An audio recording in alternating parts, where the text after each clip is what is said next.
Michael here, Gilbert, Arizona, uh, street corner ministering tour.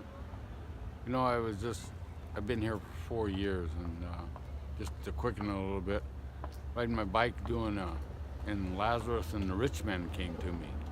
It's in Luke 16. I think it starts with verse 19.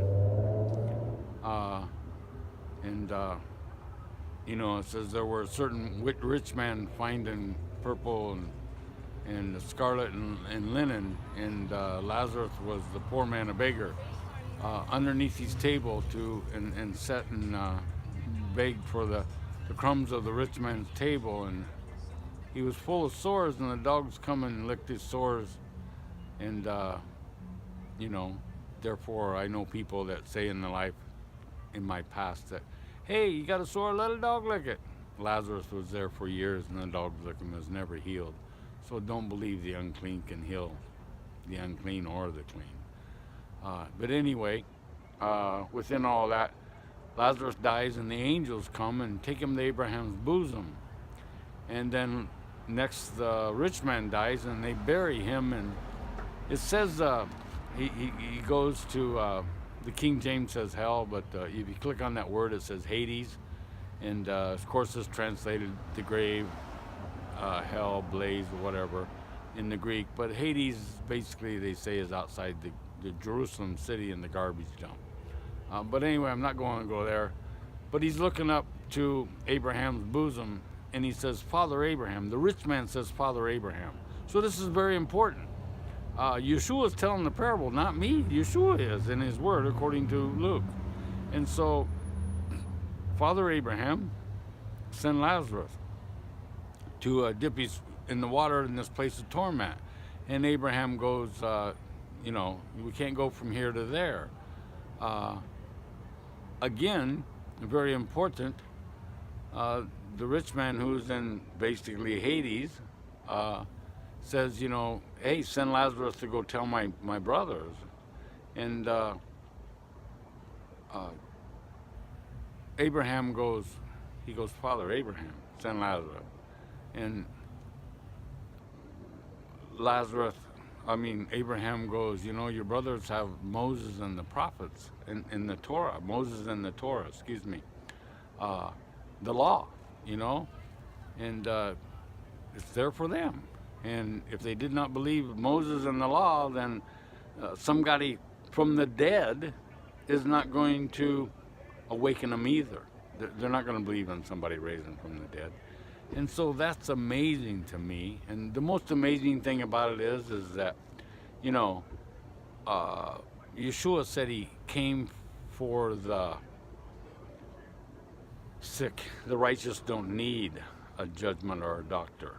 And so I do believe that the Mighty One is so concerned.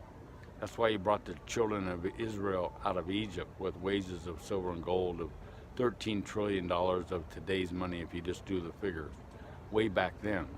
So my point being is that, after being in the situation I'm in, I watch all the people go by, and in the church and in the religious system and wherever they're doing, with an abundance of wealth.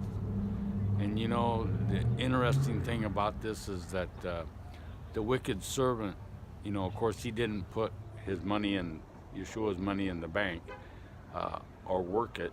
He buried it. And so the wicked servant is, the least that the wicked servant do is put it in the bank so he collects interest. But that's the wicked servant. That was the least. If you ask me, that's what Yeshua said. You wicked servant, you should at least put it in the bank. So the lowest thing in the world is to have money in the bank. The bank uses your money and lends it out and makes money. Don't give you too much. Not compared to what they're worth. So my point being is that our Creator is really concerned about His creation, and He wants us to love one another, and He wants us to share with one another, just like He brought them out of Egypt to the wilderness.